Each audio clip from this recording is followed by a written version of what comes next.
Don't live the life that has been given you by their circumstances, by the people that's around you.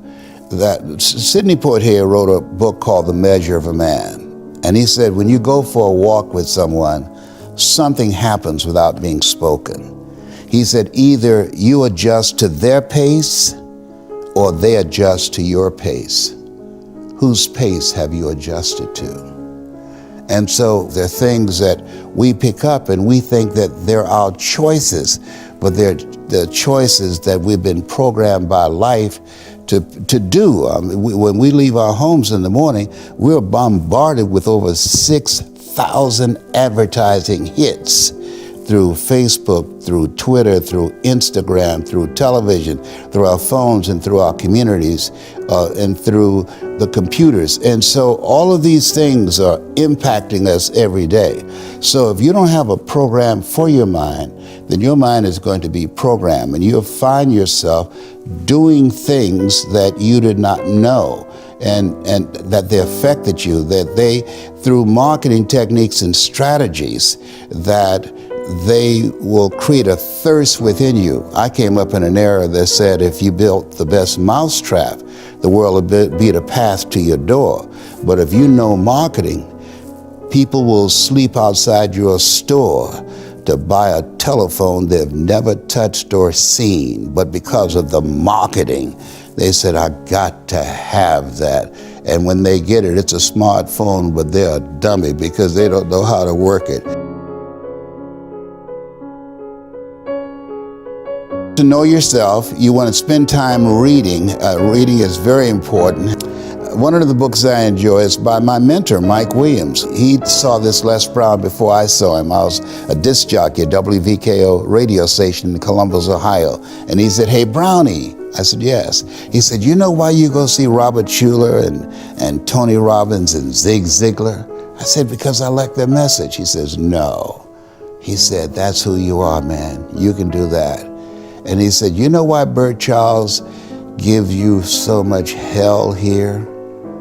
I said, well, he just doesn't like me? No, because you've outgrown this place. There's something else for you to do. You can do what those guys do. And so I would teach my kids that you have to transform your mindset. You have to continuously upgrade your relationship.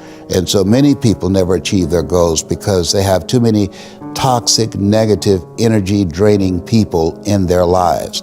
And you have to have goals outside of your comfort zone that will challenge you, because in order to do something you've never done, you've got to become someone you've never been. And you got to have a mentor who's experienced, who's been there, done that. And as a result of that relationship, because you can't see the picture when you're in the frame. Muhammad Ali said, I'm the greatest, but he never won a championship without Angelo Dundee. And Michael Jordan never won a championship without Phil Jackson. So you've got to have someone that can see something in you that you can't see, that can take you to a place within yourself that you can't go by yourself. So I would teach them the value of having a life coach, that life is an adventure and it's going to be a challenge, and get ready because you're going to fail your way to success. You're going to get slapped around by life.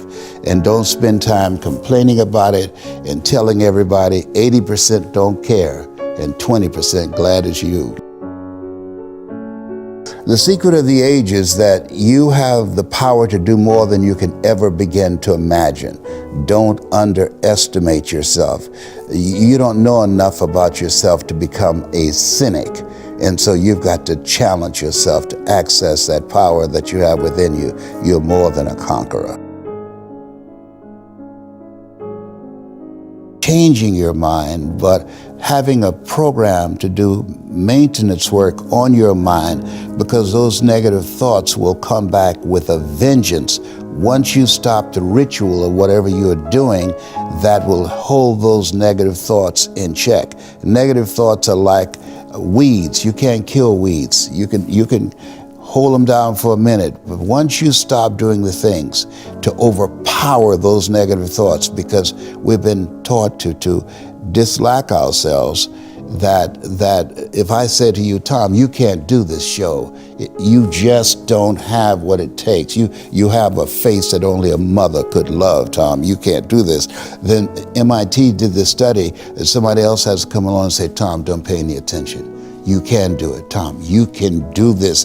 Don't listen to him. You can do this. Listen to me, Linda. You can do this. 17 times to neutralize that one time.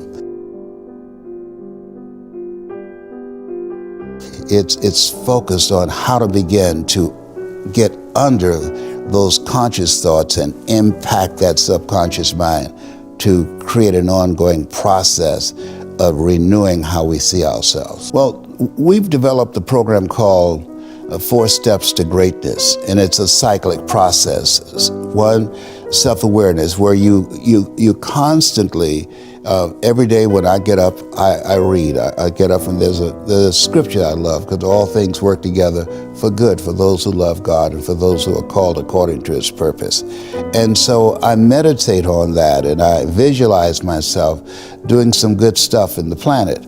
The next step is not only self-awareness, but the next thing is self-approval, that you have to have a program that will increase your sense of self. Reading, doing good work, volunteering, constantly looking for ways in which you can improve all the dimensions of your life, being a better father, being a better husband, a wife, or being a better person, because we want to have a holistic approach to life. Because if your achievements outgrow your sense of self, you will unconsciously engage in self-destructive behavior.